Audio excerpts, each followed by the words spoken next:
following is a presentation of Main Street Media, your source for news, sports, and information on Main Street in Middle Tennessee.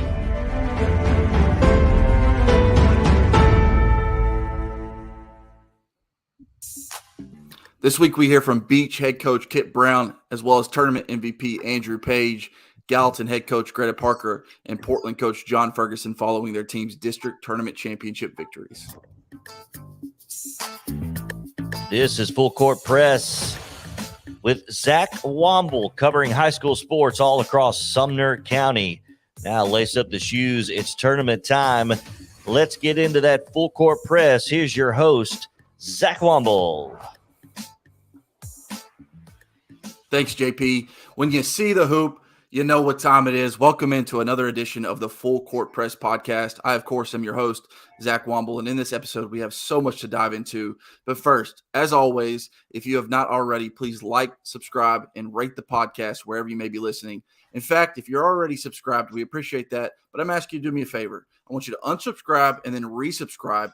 It helps me out in the algorithms. How? I have no idea. But if you would, please just do me that small favor. I just want to say thank you to the fans who tune in each and every week listening. We're at 536 all-time downloads with the podcast, including 112 in February. So thank you, thank you, thank you.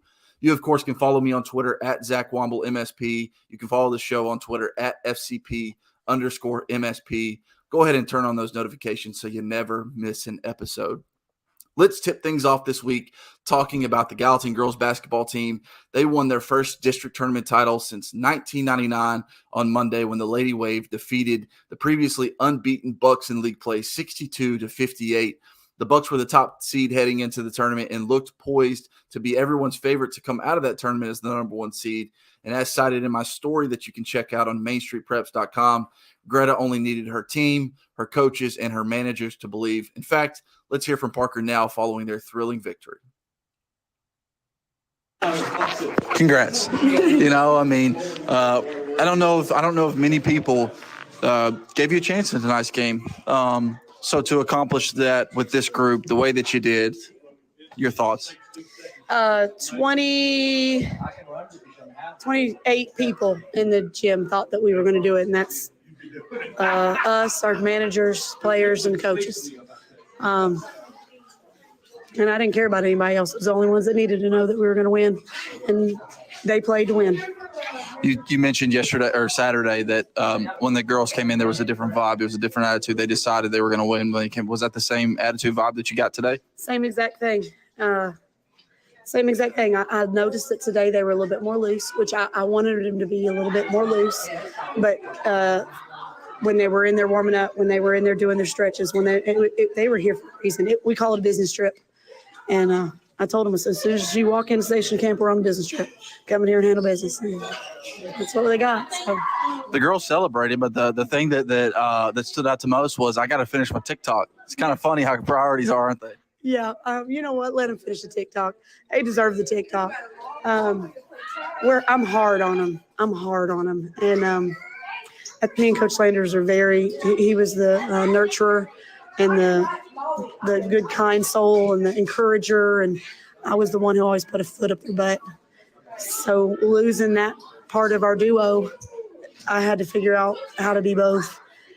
And they'd get mad. They'd get frustrated. They're girls. They're emotional. But I just told them all of those down and backs, all of those, yelling in your face, all that stuff that makes them hate me or not like me or want to quit or whatever, all that goes away when the buzzer goes off. More points than them. And, they get to say, hey, we're District 10A champs. I mean, that's huge. So, yeah. For the first time since 1999, and I'll get into the game here in a minute, but I know I really am not trying to tug on your heartstrings here, but it was important, obviously, to hand that district tournament plaque to Mrs. Landers. That moment for you and that team, what was it like? That wasn't for us. That was for her. We said all summer, and this was before we knew we were going to have another girl tear, same ACL, and Shalifi's not 100%, and Maggie has been playing on an ankle and a half, and sickness and just all the stuff that everybody else is dealing with. But he said, we should win this district. We can win this district. And I said, yeah, coach, we can. Well, everything's got to fall in place. Everything's got to fall in place. And we're going to have to work hard. We're going to have to be disciplined. And Beach is good. I mean, Station Camp's good. Hendersonville's good. We're good. And that's a tough district to play in, where you have 4 teams that at any night can beat anybody. And so this was for him, and I just wanted her to have that, because I know he goes home and talks about it, and this is what he wanted. He said we should win the district, and we've had ups and downs, and of course with everything with Slanders, just the girls mentally checked out, for weeks, if I'm being honest, and you have to bring them back in, and we got a lot of girls that took everything really hard, but that's hers. Just as much as I wish I could get like a carbon copy and give it to her. Yeah. Something you'll hold on to for the rest of your life, obviously. Gosh, where do you start with this game? Let's start in the fourth quarter. Bree Ellis, as good as anyone. You hold her to only one free throw in that quarter. What was working defensively? Was it just the intensity, the want to? I mean, just kind of walk me through that frame. We set up our game plan, and our game plan was Maggie, who's our most annoying defender. She's not our best defender. She's our most annoying defender. She's determined. She's gritty. And I knew I could trust her to play her and shut her down, change her whole momentum. She was not getting it easy. She didn't. I don't know how many points she had, but my guess, I said, if we can hold Bree 20 or under, we can win the game. And that was the game changer. And then also Cam Radley came in because Maggie was dog tired. And Cam came in and played amazing, and she did a great job, and also gave us some buckets, which is huge, because I told her, I just need you to come in and play good defense. Don't turn the ball over, play defense, and smell her bubble gum. That's what I always say. And she showed up too, and that's exactly what you have to have. You got to put your pieces of the puzzle together, and everybody play hard, and just, whatever happens, and it came out for our advantage. It's really hard to single out just one player from tonight. I think he had like 4 or 5, maybe in double figures. I know that Sinai walked away with tournament MVP, and Anaya was big. Maggie was. there was you could just go on and on. So as a team effort, that's probably got to make this victory even sweeter, right? The best part about it is, we've talked about it as coaches, and Coach Landers and I used to talk about it in his office, that we've got 4 people every game, sometimes 5, that could get into the 8 to 12 point range. That's hard to beat. Yeah. And that's exactly what happened tonight, because it's hard to guard a team like that. I don't know who to focus on. In the last couple of games, they've been shutting Maggie down. But, tonight, everybody shows up, and that's hard to beat. So, yeah, that was a huge blessing. I'll let you go after this. And as big as your defensive performance on Bree was, I felt like controlling Riley the way that you did. You fouled her out. I mean, she didn't get anything. She's one of the best bigs in the county. So your low post was just as, everybody from top to bottom tonight. She was on she was the other scout. Riley was a front. Riley was body up. She's rough. She plays dirty, and I like that. I appreciate that. But we had to play dirtier, and we talked about that. Like, she's going to push you. She's going to hold you. She's going to slap you. You just have to step up and play, and quit whining about it and step up and play. And Jaleefi gave us good minutes. Faith gave us good minutes. Asia had to play her down there. Nunu had to play her down there. Everybody that went in did exactly what we said we were going to do. And we've struggled at that sometimes, but tonight everybody stuck with the game plan and did their job, and here we are. That was Greta Parker following their thrilling victory over Beach in the District 10 4A tournament championship. Just really cool for Gallatin to win that under the circumstances that they've gone through this year, losing their head coach, Jerry Landers, to his battle with COVID-19 in January. So it was an emotional night for Gallatin, and it was a fun night for Gallatin. Fun night for the faithful who showed up loud and proud for them to cheer them on. And so just, a great victory for Gallatin. As I mentioned, their first district tournament title since 1999. And, you really could just you could go down the list and pick out anyone and say they were their most valuable player that night. But that leads into my player of the week segment this week. I'm going with Sinai Ricks. She was named district tournament MVP for her effort. She scored 10 points, but it was a team effort as far as on the offensive end. But Sinai is their best defender. I know that they put Maggie Hale on Bree because, as Greta said, they're their most annoying defender. But Sinai is probably their best defender, and they want her to roam around. They want her to pick up the hot hand and guard whoever, whether that be full court, whether that be half court. face guard, it doesn't matter. And anytime you need to stop, you can depend on Sanaa Ricks to get that. And she did that time and time again. And like I said, you really could go down the list and pick any one of those girls as the player of the week this week. But I just thought getting tournament MVP kind of pushed her over the edge. And I think the reason she got tournament MVP from the coaches is just her defensive intensity on 1 through 5, whether it be Bree Ellis at the point or Riley Long at the 5 on the low block. She was everywhere on the wing and up top. So Sanaa Ricks, our girls player of the week this week. Our boys player of the week this week, you're going to hear from him here in a second, is Andrew Page from Beach. He scored a game-high 25 points for the Bucks in their championship victory over Gallatin Tuesday night. He scored 16 points in the first half and was their main catalyst, giving them a much-needed boost after Gallatin jumped out to a 14-4 lead in the first quarter. Gallatin, as Andrew Page said, as Kit Brown said, you can check out the story on MainStreetPreps.com. Gallatin punched them in the mouth early and often, got whatever they wanted to at the rim. And I'm not sure what woke up in Andrew Page, but he just decided to be a monster. He decided to be a thorn in their side. He got a couple and ones, got a couple big dunks, as you can see from the picture below, as he's skying to the rim to give Beach a big 2-point boost. But he was just incredible for them. He earned tournament MVP for his efforts and was honestly the main reason that they were able to move on and get that victory over Gallatin. So with that being said, let's insert that audio from Kit Brown and Andrew Page following their district tournament championship victory over Gallatin. Gallatin came out punching in the mouth early, didn't they? Yes, they did. I guess was it just their intensity? You think they were just ready for this game more than you guys were? They did have more intensity to start the game throughout almost the whole first quarter for whatever reason. Yeah. But thankfully, we picked it up in the second quarter. I know District 9 is going to be tough, whoever you got to play. But it really feels like if you could get through this game against a team that was going to gun as hard as Gallatin did, you could get through any opponent. Do you feel that way? Yeah, Gallatin's playing great. They got a good team, like I've told you before, and they're a real team. They could go on a run here the way they're playing and the guys they got and the coach they got. And but speaking for us, we needed that game. We needed to be tested and we needed to be punched in the mouth, and thankfully we responded. But that was fun. Andrew Page, I think he finished with 25 points, tournament MVP. He was really your catalyst early. You needed him. You leaned on him. Can you just speak to his game and how well he played tonight? He played phenomenal. Last year in tournament time, he turned it on to another level, and hopefully tonight was the sign of things to come. And, he can do whatever he wants to do. When he makes his mind up, he plays with that energy. He's tough. When he's playing like that, this team is already good. It feels like he takes them to another level. You're going to get a home game on Saturday. I have no idea who you're going to play, to be honest with you. But does it matter who you play, or is it all about beach basketball? Starting tonight, there will not be another easy game left. So I don't know that it matters because anybody can beat you this time of year, and you got to bring your A game, and you got to bring your intensity, and you got to play together, and you just got to play good, clean basketball and work your butt off if you want to keep moving on. You mentioned that you got 4 must-win games now, and now you're in that. Yeah. Do you feel the pressure at all, or is there no pressure? No, everybody in the state feels the pressure.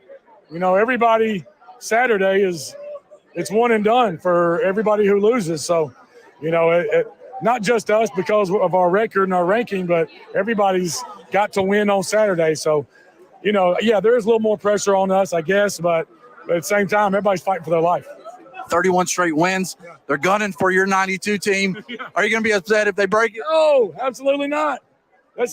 Records are meant to be broken, and that's 30 years ago. Yep, thank you.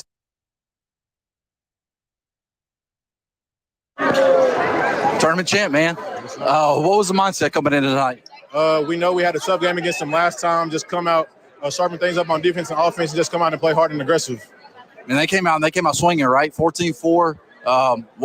Was it just them coming out ready? What was the early start woes? I feel like they came out harder than us. They kind of hit us in the mouth, but as the second quarter and the rest of the game came on, we just started getting in check.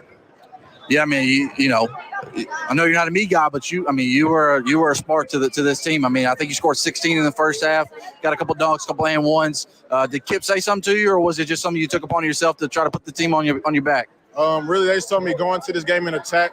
they didn't feel like number 4 could guard me, so I just attacked him and just did what I could do to help the team win. Yeah, 31-0 now. This team, I think I know this team pretty well. It feels like you got the pressure on yourselves, and you know what you're capable of.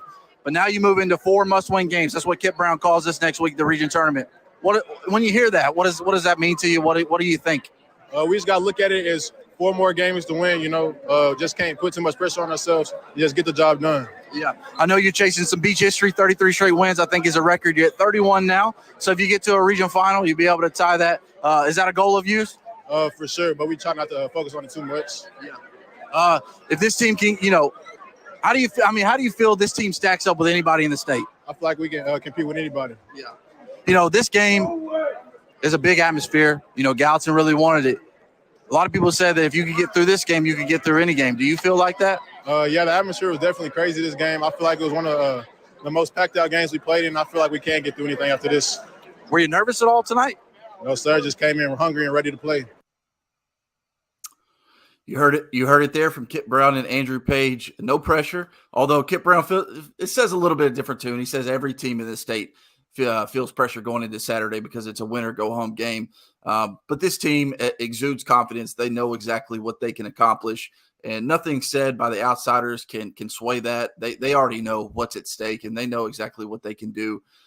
So again, Andrew Page, tournament MVP, our boys player of the week this week, and a perfect segue into our boys rankings. Rankings that we do each and every week, and our top team has stayed the same. Obviously, I'm not going to drop Beach, regardless if it's a close win or not. But they're 31-0, District 10 4A champs, and looking good. They survived the test against Gallatin, and in fact, I've actually moved Gallatin all the way up to my number 2 team. They have played incredible basketball since January has started, and they had themselves a chance to win. Not only Tuesday night, but the second time that they played Beach in a double overtime loss. They're 16-11 and going in as District 10 4A's runner-up. They're going to welcome in Green Hill on Saturday. Gallatin did play Green Hill already once this season. They played them back in December, on December 7th, and Green Hill won pretty easily.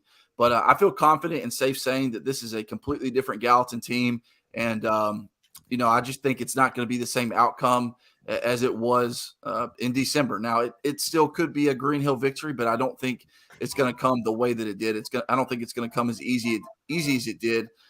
This team has just found a rejuvenation on offense. Their defense has somehow gotten better, and they're just playing really, really good basketball. Kip Brown alluded to it. Wouldn't be surprised if they made a run. I really think Beach and Gallatin are going to make some noise in this District 10 4A tournament, and will give District 9 a run for their money. So, again, Beach, Gallatin, my top 2 teams after playing for the District 10 4A championship. Moving down the list, I have bumped Portland all the way up to my number 3 team. They're the District 9 3A champs. They handed Greenbrier just their 4th loss of the season on Tuesday night in the tournament championship game. 20-11, looking good. Going to host a region game on Saturday for the first time since 2003. So I feel really good about pushing Portland to my number 3 team, which obviously means I'm dropping Pope Prep. Listen, they've kind of fallen on hard times these last couple of games, dropping one to Lipscomb Academy in an opportunity game to get to the Elite 8, and then losing to CPA in the consolation game. So they're going to go in as Division II AA Middle Region's 4 seed, meaning they're going to travel to Briarcrest on Wednesday. Game that they can certainly win, but again, they've kind of fallen on a hard time, so I'm not really sure where they're at mentally. It's a rough time of year to be falling on hard times and to be hitting that lull. So hopefully Pope Prep can rebound and come back stronger than ever. My number 5 team, Hendersonville, 17-11, District 10 4A's 3 seed, survived a late scare from Hunters Lane. They're actually going to go on the road to Cookeville, going to make a long trip, but you know what? They're having their best season in about 8 years this year. So they've got confidence. TJ Colby scored 21 points in their consolation game, hit some big buckets. Their team hit some clutch free throws. I said in a tweet that the pro Gallatin and Beach crowd turned into a pro Hunters Lane crowd and gave Hendersonville all the noise when they stepped to the charity stripe, just simply because they're obviously not going to root for their county rival. But as TJ Colby said, and you can check that out at mainstreetpreps.com, it was nice to shut them up and nice to quiet that crowd and And because obviously Hendersonville's not rooting for either of those teams either. So no love lost between the Sumner County rivals. Looking at 6, 7, 8, and 9, Station Camp at number 6. Their season is over at 10 and 19. White House, number 7 at 9 and 21, going to go in as the 4 seed out of District 9 3A. And then Westmoreland at 8 at 7 and 19, District 6 AA's 3 seed. And then Merrill Hyde at 5 and 19 with their season over. Again, I just hit on Portland, their first tournament championship since 2003 Tuesday night. Actually, their first tournament championship since current interim / head coach John Ferguson was a senior on that team. They beat Greenbrier 34-33, handing them just their 4th loss of the season. Main Street Preps reporter Blaine Keller caught up with Ferguson after the win, so let's hear what he has to say. Let me take you back to the regular season. You're an assistant at that time. At Greenbrier, you have the lead. You don't make a field goal in the 4th quarter. In this one, you make 1 field goal in the 4th quarter, and that's Duncan's to take the lead and to win the district championship. How crazy is that? Man, I told them before the game, I was like, we've yet to really play a full 32 minutes. And we play really, really well for about 3 quarters. And I don't know, we don't play a lot of bodies, and I know that kind of wears us down. And, we go through spurts where we struggle, but we haven't been able to pull those out. And I told them, I said, guys, as hard as that is, it's going to come back. It's going to pay off. And I said, look, it's hard to deal with that game in and game out. Because I told him, I said, I felt like we've won those 2 games, but the scoreboard doesn't reflect it. I said, tonight, you win this game, nobody's going to remember those other 2. Now, I'm probably going to remember the single field goal again, but, it's good to see these guys that have just fought day in and day out, and, they give me everything they've got every day. And for them to get a championship it's huge for the school. I mean, it's just the program, it's great. And did it feel like deja vu at all from the coach's perspective in the first regular season meetings to this one? Yeah, I mean, there was a lot that was similar. We still couldn't hardly stop number 2, which, no one can. And, we had a little bit of a different game plan the last few weeks. We've been working on trying to be more aggressive and really trying to attack the teams. But I knew when the game started and they scored and we scored, it was going to be who gets the ball last. Hey, talk to me about the road, obviously getting here, not only being a 3 seed, but you stepping up in place of Coach Travis near the end of the season. Yeah, it's all been really fast. I don't honestly think I've slept since then is how I feel. But, when you're surrounded by a group of guys like this, and it makes my job easy because I come in and I bring a few ideas and I say, what do you think? And they're all in. And, there's never any fight back. It's, let's do it. Let's go. And even in the 4th quarter when everything was kind of going away, Duncan stepped up and he said, guys, we're going to play our game. We're going to win these 8 minutes. It took 1 field goal to win those 8 minutes. But yeah, by Duncan. But that's a guy that's, just incredible kid. Forget basketball player. Kid, student, just outstanding young man. He is a true representation of Portland basketball. He's about to say Smallwood come through. He is. Yeah. They're all good. Every Smallwood just doesn't understand, not playing hard and not giving everything. And I mean, that's a tag. If someone's gonna wear Portland across their chest, you're really happy if it's back to Smallwood. A little history. Last time Portland won the district championship. Yeah. You was a senior. Yeah, I was a senior. 2003, right? 2003. And we were a 6 seed, and we made it to the state. So I told them, I said, guys, it's 1 game at a time. And I said, no one cares about the regular season. All that I care about when we played here against Creekwood was we're 0-0. Now we're 1-0. Now we're 2-0. So the only thing guaranteed for us is Saturday. So that's what we're going to put all of our heart and energy into it. And I know these guys will be all in, and we're going to come out with our best that we've got on Saturday. And from there, we'll see. And talk to me about that last play. Obviously, the first shot, but I think Montez doesn't go in. Yeah. But, like you guys said, Smallwood gets the rebound and gets the last second putback. I told him we were trying to get some action going to the rim. We didn't really want to set up for a jump shot. But Greenbrier, I mean, they're just such a different animal because they're so big and strong and athletic. Usually you might have some big, strong guys, but they're slow. And they just have athletes everywhere. So they were really able to cover our guys. And I told them, I said, look, as soon as that first shot goes up, we all have to go in there. And I'd be lying if I said I didn't think it would come into Three's hands. There it is, John Ferguson after the thrilling district tournament championship victory, the first since 2003. I was going back through the archives, and that's actually not the first game winner that Duncan Smallwood has hit. He hit one against White House a couple years ago, and so I guess he's just got ice in his veins. So congratulations to Portland. Such a big win for them after all that they've gone through these last few weeks with the stepping down of Daryl Travis and the addition of Ferguson as quote interim, but I mean he's going to be the head coach moving forward for them. I mean that's home to him, and I think maybe it was last week or 2 weeks ago we had Ferguson on just to talk about accepting that job, and he's just super excited to lead those guys. And obviously he's got them playing good basketball. They've been a good team all season long. I mean, you don't get to 20 wins by accident, and so I believe they're gonna host Hillwood on Saturday in a game that they've already played once this year. They beat them in December in a tournament. As you know, it's a new season at this point, so nothing is taken for granted. But again, congratulations to Portland just on winning that tournament championship. I mean, they were just getting the raw end of the deal for so long, being in the old District 9 3A, where you had Mount Juliet's and the Lebanons and the Gallatins and the Beaches of the world, just beating them up and being in a district that they shouldn't have been in, just based on school size. So to see them be able to have a chance and believe that they can win game in and game out is really cool to see. So again, congratulations to John Ferguson and the Portland Panthers on winning the District 9 3A tournament championship over Greenbrier 34-33. And that is actually going to lead into our girls rankings. Funny enough, this week, our top team stays the same. Westmoreland Lady Eagles, 25-3, District 6 AA champs. They're going to welcome in Jackson County on Friday for their first region quarterfinal game. Listen, as I just said, district tournament time, region tournament time. It's win or go home, so you never know. But Westmoreland has played Jackson County twice this year and has won by 30 both times. So should they have any issues with them? Probably not.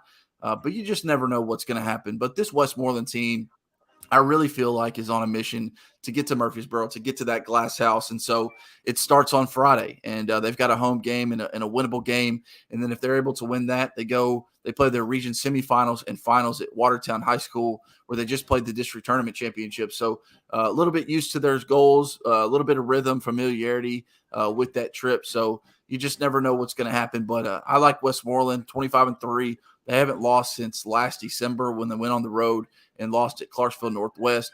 Northwest, of course, being in Class 4A, 2 classifications above them. And I think they only lost by like 4 or 5. So this Westmoreland team is legit, and one that I think could make a real run at it. The big difference this week in our girls ranking, you see it down below on the ticker. Gallatin as my number 2 team. I had to move them above Beach. I just had to. They just beat them in the district tournament championship, so it would feel wrong to keep them at the 3 seed. So Gallatin, my number 2 team, 19-10, District 10 4A champs. Going to welcome in Mount Juliet on Friday night. First district tournament championship since 1999, we alluded to earlier. Playing great team basketball. What a win for them. So I'm excited. I'm anxious to see if that momentum can carry them forward. My number 3 team, Beach High School, 1911, District 10 4A runner-up. They're going to host Lebanon. What is going to be a very interesting region quarterfinal matchup. Lebanon somehow lost to Green Hill in their semifinal game, which knocked them into the consolation game. But Green Hill responded by beating previously unbeaten Cookeville in their district tournament championship. So again, that just goes to speak that anything can happen in tournament play. But that Beach Lebanon game might be the best game of the weekend, and one that I will get into here in a little bit. My number 4 team and my number 5 team are separated because they played head-to-head. You've got Hendersonville at number 4, Station Camp at number 5, White House at number 6, Portland at number 7, who I've moved up above Pope Prep. Portland is going to be District 9 3A's 4 seed. Pope Prep, of course, their season is over at 11-17. And then Merrill Hyde closing out our rankings at 8-19. And they're going to be District 8A 4 seed. They're going to go on the road, I believe, to Clay County. So unless there is a major upset with that game, I expect Merrill Hyde's season to end this week. So, again, Westmoreland, Gallatin, Beach, Hendersonville, Station Camp, White House, Portland, Pope Prep, and Merrill Hyde round out our top 9 girls rankings for this week. Moving on to our full court press, our 2-2-1 one we have a lot of fun with. We're looking at 2 games, 2 players, and 1 winner for this week. Our 2 games this week, Beach, Lebanon girls, for everything that I just alluded to earlier on Friday night. You know what? This feels like it could be a region semifinals or even a region finals matchup between these 2 teams. But Lebanon was upset by Green Hill in their district semifinals, knocking them into the consolation game. Beach, of course, losing to Gallatin in the district championship game means 2 versus 3 on Friday night. So this is going to be a juggernaut game, and one that I'm looking forward to. I haven't made my decision on where I'm going to go on Friday. Part of me is like, do you go to the district tournament champs because they earned that, they won that game? So should I go there and cover that game? But on the other hand, they're playing Mount Juliet in a game that they should win. And this Beach Lebanon game could be really, really good. It really, really could be. And so that's why I'm kind of thinking maybe I should end up there for that game. But again, Corey Barrett versus Lauren Elkins, 2 head coaches for Lebanon and Beach, should make out for a great game. These 2 rivals go back a long, long ways, dating all the way back to their District 938 days. And so Beach versus Lebanon girls Friday, my one game to look at. And then the other game, Gallatin versus Green Hill boys on Saturday. These 2 teams met again on December 7th, 2021. Green Hill walked away with a pretty easy victory, but this is a different Gallatin team and one that is playing their best basketball as of late, and one you want to be playing your best basketball at the perfect time in tournament play. Kip Brown alluded to it in his interview that he thinks that they could make a real run at it, and I also would not be surprised if they made a run at it. Again, they're going to welcome in Green Hill on Saturday, and that's going to be a really good game led by Troy Allen, the Green Hill coach who coached Mount Juliet for a long, long time. He doesn't have great memories coming to Gallatin. He actually coached the 2019 Mount Juliet team led by Will Pruitt, who was probably good enough to win the state tournament or at least get to it, but they lost in the region semifinals on a game-winning LaRajay Clark 3-pointer. So they don't have great memories coming to this gym, although now it is a little different because you don't get that yellow tint because they've decided to upgrade their lights a little bit, so it's a little bit more clear and crisp in that gymnasium. But nevertheless, Gallatin versus Green Hill boys on Saturday should be a fun matchup. Our 2 players to look out for: Tyler Moore from Beach. Listen, basketball fans, former basketball players, current basketball players know this. You only go as far as your point guard will lead you in tournament play when the game slows down. And I love Tyler Moore's game. The ball in his hands, he is clutch, he is key. And so he was an easy choice for one of my players to look out for this week. I was a little surprised he didn't make the all-tournament team for Beach, but so that might fuel him moving forward to kind of show up and show out. But Tyler Moore, he's not going to do more than he's asked of, but he could easily go out and get you 20, 10 dimes, some rebounds, and just really dictate the flow of the game. So Tyler Moore, I'm looking at one of my players to watch for this week. And then on the girls' side, Elena Eckel from Westmoreland. This is more of a broad look at, because I think, as I said earlier, Westmoreland is poised to make a run at the state tournament, and Elena Eckel is as good as they come in girls basketball in Sumner County. So I really think that she could lead this team starting on Friday night against Jackson County, and then whomever they play in the region semifinals and region finals. I think she could be big. She could average 20 points a game if she wants to. So Elena Eckel, a player to look out for this week. My one winner for the week, Gallatin boys over Green Hill. For everything that I mentioned earlier, this is a different team than the one that last played on December 7th. I really think Gallatin boys are going to make a run at it. I would not be surprised in the least bit if they were to play Beach for a 4th time for a region final. And so Gallatin boys, led by Cade Martin, AJ Davis, just on and on. Kenan Hale, D. Sullivan, you name it. I don't want to leave anybody out, but they're just, from top to bottom, they've been so good. They've really just kind of turned a new leaf. Bobby Luna cites that really the key to their success in the second half of the season has been an improved defensive effort. And they've played great defense all season long. So the fact that they've improved on that end of the floor says volumes, and I think it's going to go a long, long way. And so I think they start their region tournament run on Saturday by defeating the Green Hill boys. Let's go into a little bit of overtime this week. I got a little bit of gripe, and I don't know how this is going to play out, but I was at the district tournament. I was at all weekend long, whether it be Saturday, Monday, Tuesday, And this has been a year-long thing, a year-long problem. And it doesn't just start with this year. It's not just in Sumner County. There's a lot of places that have this problem, and I don't understand it. Student sections, I'm calling you out for this reason. Girls basketball, you don't show up in support at all. You just don't. You know, Gallatin was the only student section that showed up for their girls championship game, and there was 20 kids there. And they sat down. They sat on their hands the entire game, and I just don't understand.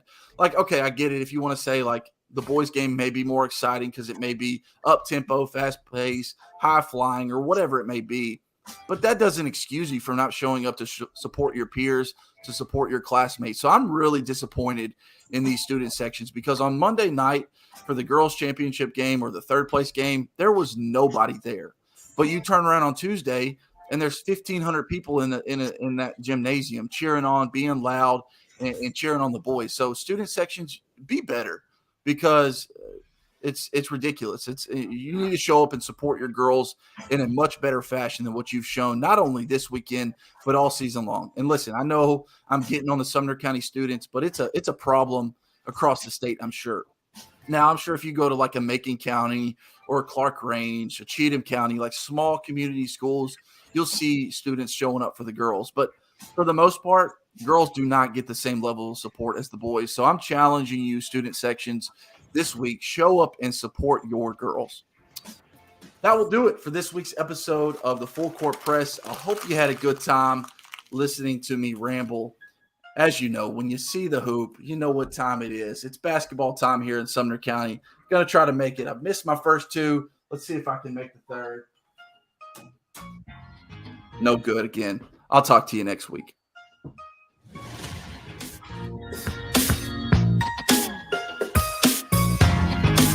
This has been Full Court Press with Zach Womble covering high school sports in Sumner County. Follow Zach on Twitter at Zach Womble MSP and follow the show at FCP_MSP. Full Court Press is a Sumner County sports podcast, a Main Street Media production.